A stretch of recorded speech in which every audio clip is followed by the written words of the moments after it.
Since the release of Hollow Knight Silksong, and more people completing it and seeing just how big the world is of Farloom, I've had a number of people ask me, as a person who's spent a lot of time with Metroidvania maps, which is biggest?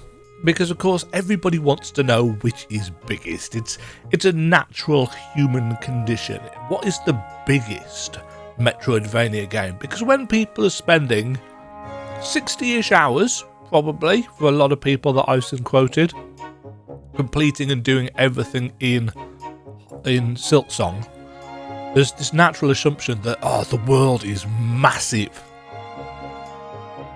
And I think most people would agree that until the launch of Silksong, Afterimage was the biggest Metroidvania. It was the Metroidvania that just felt like it kept going and adding more areas in. Eterna Noctis, also big. Not looking at that for this comparison. Afterimage is the one that everybody says, yeah, that's a massive game. And my map for the game was massive. So let's get something really clear here. I am not a scientist. I have not done this in a controlled way with scientific method or mathematical precision or anything like that. I just wanted to know, was there a way that I could roughly compare the sizes of Afterimage and Silksong? And the simple answer to that is yes, there are ways that I could compare. But are there ways of making it fair is another matter entirely. So I'm going to talk you through the process, and I'm doing this live. This is not something that I have pre-recorded. I've put together some assets, and I might have to stop and start the recording as we go. But I don't want this to be very long because my throat is still an absolute mess. So, what you are seeing in front of you here is the Afterimage map. Now, this is technically a map that I have put together, but it is not my files. This is actually made up of, and I'll zoom into 100% to show you, this is made up of the actual raw files. This is the raw map data at the scale they are created at in the game. This is the individual map pieces as laid out by the developers. So I wanted that to be really clear. This is one-to-one the scale that the map is actually created at for the in-game UI. And as commented by many people, Afterimage is a very horizontal game. It is stretched out across.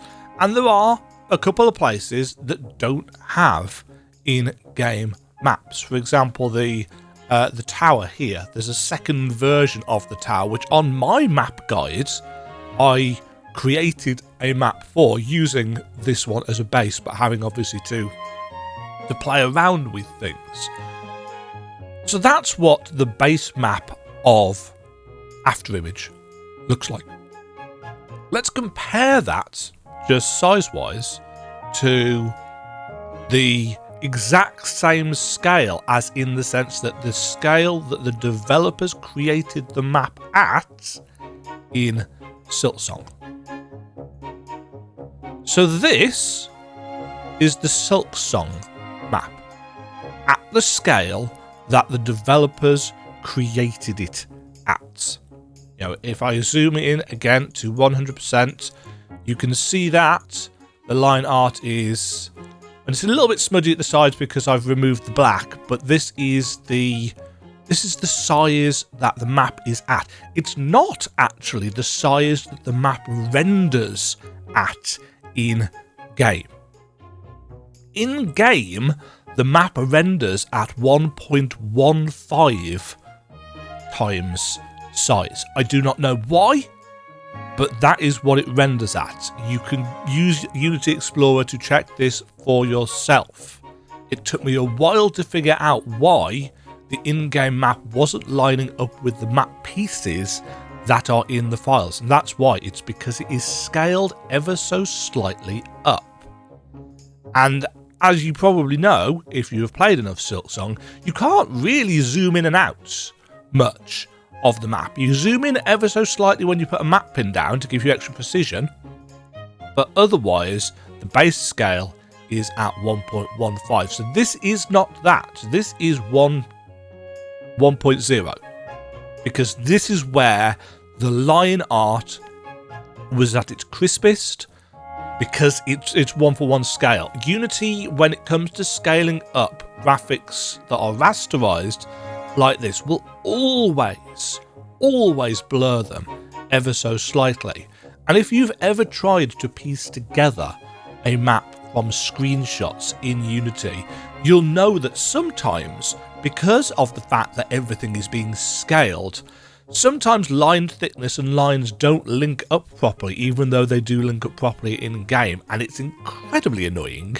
But as far as I'm aware, there's not a lot you can do about it.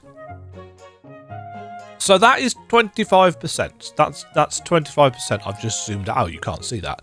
I've zoomed out to 25%. So if you compare 25% of Silksong's map size with 25% of Afterimage, and the difference is obvious. If we drag this down a little bit and take a look at the pair of them side by side, depending probably on your own personal biases, some of you might say, oh, Afterimage has definitely got a bigger map. Look at it. It's 1, 2, 2 and a little bit times wider. Or it's roughly the same height. Roughly. But that's based purely on rough map data. Yeah, raw map size. There's no indication whatsoever that this and this are at the same scale. That's just what the developers created the map at. The other obvious comparison to draw from this is that whilst Afterimage is very horizontal, Silksong is very dense. There's a lot packed in to a much smaller, blockier shape.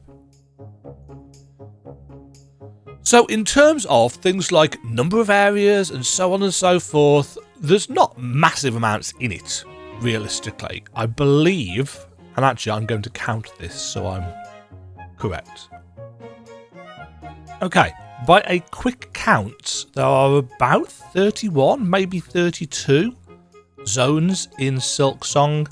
There are 25 in Afterimage. So you might say, oh, well, Silksong's got more zones, therefore Silksong is the bigger game.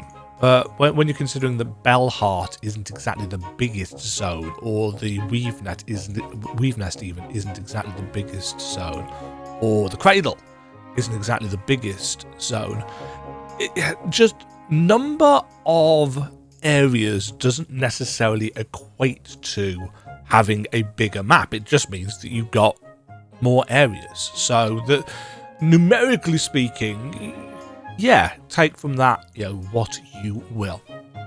So, which is the bigger map? How can we figure that out? Well, there's a couple of ways that I thought of. When we think about the size and scale of a world, we often think about, well, how long does it take to get from one place to another? So one thing that I could do is time and measure 10 seconds worth, shall we say, of running and distance on the map covered for that. And what that allows for is that sense of exploration scale. So in my brain, even though the movement speed of Hornet and the character in Afterimage whose name escapes me are probably different, the amount of ground that each can cover in, say, 10 seconds, 60 seconds, and so on and so forth, running in a straight line, will give a sense of how big the map is and how long it would take to explore. That was one way I thought of doing this. The other way that I thought of doing it was purely in terms of screen space. So if I could find an area in Silksong and an area in Farloom where the floor was at the bottom of the screen and the ceiling was just at the top of the screen, I could scale the maps accordingly. The trouble with that method is that it doesn't take into account how far or how close the camera is. It doesn't take into account the relative size of the character sprite. So, without a way of doing a proper 1-for-1 space conversion, this isn't actually a possible task for me. You know, I'm sure somebody who knows Unity better than I do could figure out a way of adjusting things for actual world scale, but I don't know how to do that. So what was my first port of call? Well, my first port of call was, the Afterimage map is so horizontal and the Silksong map is so dense that actually these don't look fair. They don't look fair in terms of size. They don't look fair. They just don't look alike. So because I've got, and unlike Silksong's map, which is made up of individual rooms, Afterimage's map is made up of individual areas. So this map here is just individual areas stitched together, not individual rooms. So what I was able to do was, let's move this down here. There we go. So what we have now got here on the left is the Silksong map at 1-for-1 scale as it is rendered in the game files, not in the game, remember, 1.15 in the game, but 1.0 times scale for the individual map pieces. And on the right hand side, what we have got is this, but with all the bits shifted around to be squished together so they are roughly as dense as Silksong. And I tried to make it so it looked like it actually connected up. I wanted it to look at least a little bit like it could actually be a map. And you'll notice that some of the bits, and I've changed the brightness on this so it shows up easier on this dark background. You can see that now that in terms of scale, in terms of size, there's not a huge amount in it in terms of raw scale data. And I think this is probably what people wanted of me. They wanted to know if I was to condense Afterimage into like a blob in much the same way that, and it seems a bit deductive or reductive to describe Silksong's map as a blob, but this big dense chunk of exploration grounds versus this long slice of exploration ground. This looks more similar. Now, you could still say, and you would probably be right to do so, that Silksong still looks more dense. Yes, I agree. Silksong still looks more dense. which is why I said this isn't very scientific. So let's think about how we can change the scale of things so that it is, I'm not going to say more accurate, but kind of meets the criteria that I was explaining before. So let's get the base Silksong map out of the way. That is the Silksong map with no alterations whatsoever. And I'm going to compare it to this kind of chunked up Afterimage map because I think it is easier to read, although it's really blurry when it looks like this. Let me fix that. There we go. That is the map.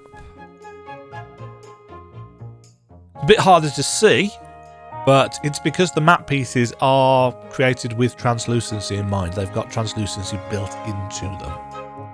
So, my first thought was, okay, let's do the running thing. Let's figure out the feeling of a world being big can be kind of eyeballed by how long it takes to get across it. And I chose 10 seconds. I chose 10 seconds as my base because I didn't want to spend forever on this. It was more of an intellectual curiosity than, oh, it's a science experiment that I must get exactly right. So in 10 seconds, I went to Resting Town, which is here, and I started off on the slope just beneath wherever it is, and I ran for 10 seconds. And I had to jump a little bit because, I didn't do this scientifically at all.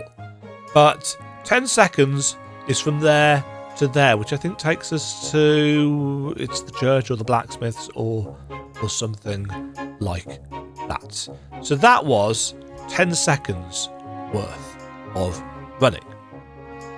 And then I went to Silksong and I did 10 seconds of running in Silksong. And I scaled the map up to 120% based on this, because 10 seconds in Silksong took me from here in Bone Bottom to here in Bone Bottom. Let's lower the opacity of that ever so slightly so that you can see them overlaid. So that is 10 seconds of running in Afterimage and 10 seconds of running in Silksong. And by doing that, with this very unscientific process, you can see that actually, in terms of scale, Silksong is, quote-unquote, bigger. I.e., it takes longer to get across. But keep in mind that is with the base running speed. I did not test it with dash. I tested it with base running speed, just like I tested Afterimage with base running speed. No spamming dash, no sprinting, yada yada yada, just base running speed. If you got the dash, obviously Silksong takes far less time to get across because it... Well, I don't actually know what the speed multiplier is for dash. I'm sure somebody would tell me down in the comments, but it's a lot faster. So in terms of who wins, quote unquote, based on, and keep in mind, I don't care which is the bigger game.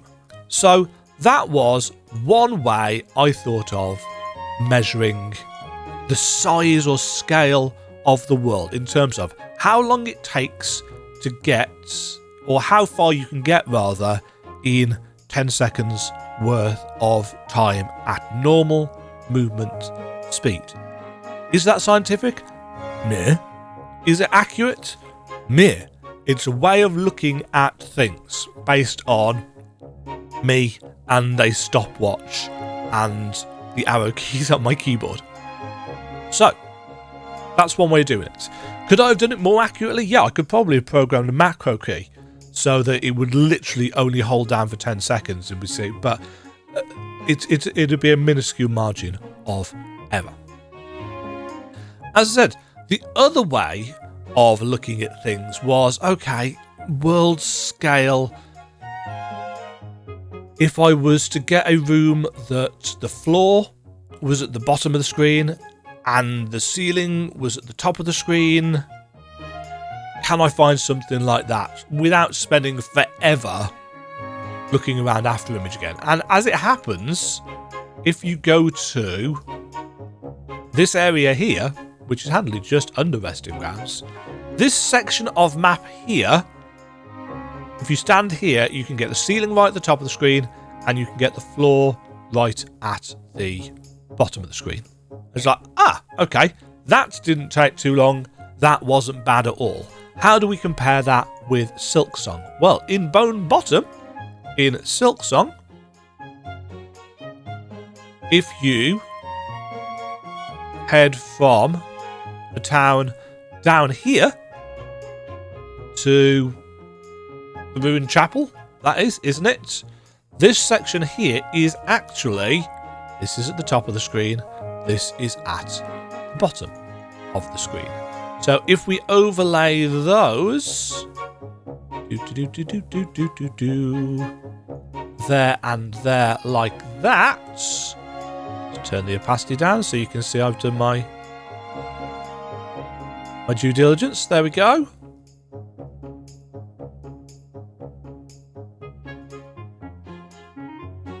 There was, damn it. How does that look? What's the scale for that? Well, that's 95% of the 1.1 scale. So we've gone from this, which was 120, to this, which is 95. You see why this isn't easy or really doable for somebody with my level of intellect? But if you compare those in terms of how much fits on the screen at once, there we go. That is the scale of Silksong versus Afterimage at default camera distance. That's what I've got so far. So in terms of which is the bigger world, in terms of how the camera views it, Afterimage is the bigger world. Silksong is slightly more dense, but Afterimage is ever so slightly bigger. If we want to compare it to how long it takes to get around in terms of base movement speed, Silksong is ever so slightly bigger, but you're probably not sticking with the base movement speed for long because you've got the sprint ability, and therefore actually it will feel smaller. So what, Demajen, does this prove, if anything? And my answer to that is absolutely nothing. This proves absolutely nothing apart from I'm not a mathematician or a scientist. At the end of the day, I don't care which is the bigger world. And I don't mean that to disparage anybody that's asked me, Demajen, which is the bigger of the two games? I get wanting to know. You know, there's always this desire, especially with Hollow Knight / Silksong fans, to crow about how it's the best of the best of the best of Metroidvanias. And if you've looked at my tier list, you'll know I disagree with that. I think it is a game that is probably 15 to 20 hours too long. It's a game with an identical progression system to Hollow Knight, which is a 40-hour game, probably, spread out over 65 hours. Same progression system, much longer game, and therefore for me, Silksong felt spread thin. Did I enjoy it? In Act 2, yes. In parts of Act 3, yes. I found Act 1 turgid, very frustrating, very slow in terms of the feeling of power progression. it's a big game. Is it a bigger game than Afterimage in terms of the time it took me to beat it? I can't tell, because I've got over 60 hours in Afterimage, and I've got over, what am I up to in Silksong at this point? Probably over 80, 90 hours. 86.2 hours. But I've got extra playthroughs, I've got extra save files, some of the stuff where I've been cheating through things to check stuff for the map, and Silksong and Afterimage for those things. It's just the way I put these things together. You know, sometimes I want to check things without having to properly play through the game each time. So have I answered your questions? Probably not. Have I given you some food for thought? Maybe? There's just no way of doing this. The only other way that I thought of doing it was character sprites. Measuring a character sprite height between the two games and scaling stuff up. In fact, let's go do that. Why not? I hadn't planned this, obviously, so I'm going to cut the video here and go and check. Okay, continuing to use the most precise of scientific and mathematical methods, I've been back to the exact same places in both games and taken a screenshot and scaled it down. And it's handy because obviously this map in Afterimage perfectly mimics and mirrors the geometry in the game. So I was able to ascertain that our character sprite in that game is shrunk down to this size, probably about 5 pixels tall. And in Silksong, if I used the same scale as we did for this one over here for Silksong, you can see that, again, very roughly, Hornet is 6 pixels tall. So a little bit bigger in comparison. And again, when you are scaling things down, you lose so much detail. So there's not going to be a lot in this, folks.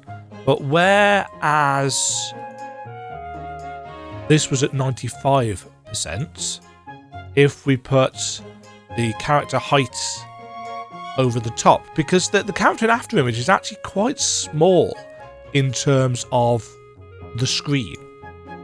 If you scale Hornet down to the same size, you can see that they are scaled down to the same size.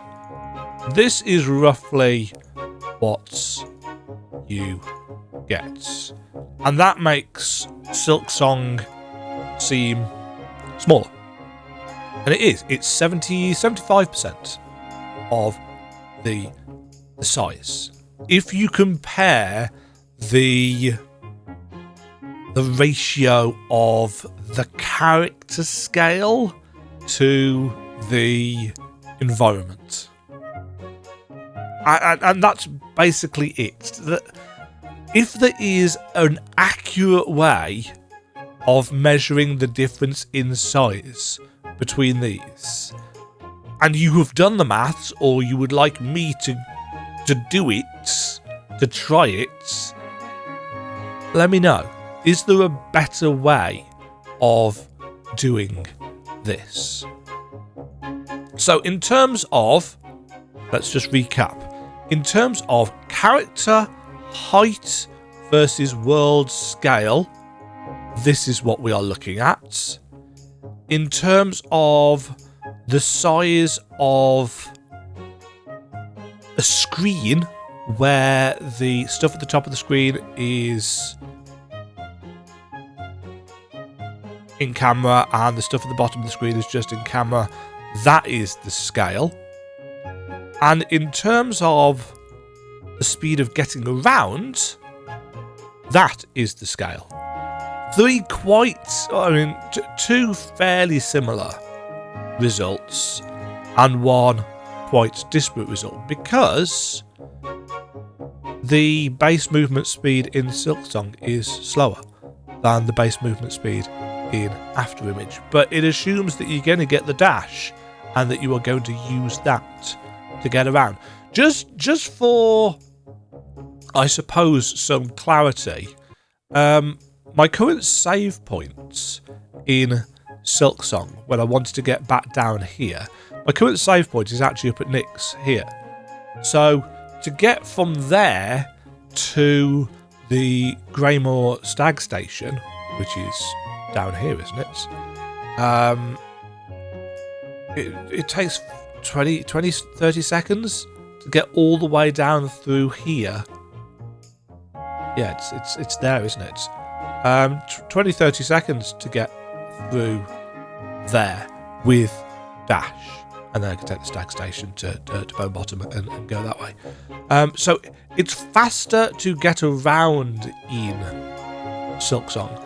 Those are my thoughts. Anyway, that is my kind of look at Silksong versus Afterimage. So Silksong base scale, Afterimage base map. Neither of those are particularly useful. We've got the condensed version. We've got the scaled to screen height as near as damn it. We've got the scale to speed, and we've got the character height. So whether you want to say Afterimage is bigger, Silksong is bigger, one takes longer to get around than the other, and so on and so forth, I would definitely say that Silksong takes less time to get around in terms of run speed once you have got the dash. In my opinion, just purely going off gut, I would say that Afterimage is the bigger game. Just in terms of how long it takes to get from place to place without using the fast travel system. In my gut, it feels still like Afterimage is the bigger game. But this is all the quote-unquote proof I have for it. That's going to do it for this video. I was going to try and keep it short, and I've still managed to ramble on for over half an hour. I have no idea whether that was what people wanted, whether people thought that was worthwhile or interesting or anything, but I present to you the way I did it. If you have a better way, let me know down in the comments below. What should I have done? You know, this is not me wanting Afterimage to be a better game or whatever, because I don't think it is in many ways. You know, I think Afterimage is a much less kind of aesthetically interesting. I think that the combat isn't anywhere near as tight, but I had an overall more enjoyable and less frustrating experience with Afterimage than I did with Silksong. Anyway, this is not a Silksong review. Let me know down below whether there was a better way that I could have done this, and I'll give it a go, and I will report back. Thanks for watching. Cheerio. Thank you very much for watching. If you enjoyed the video, why not click the like button and consider subscribing. Remember, you can ring the bell notification icon to get notified when new videos go live. And until next time, cheerio.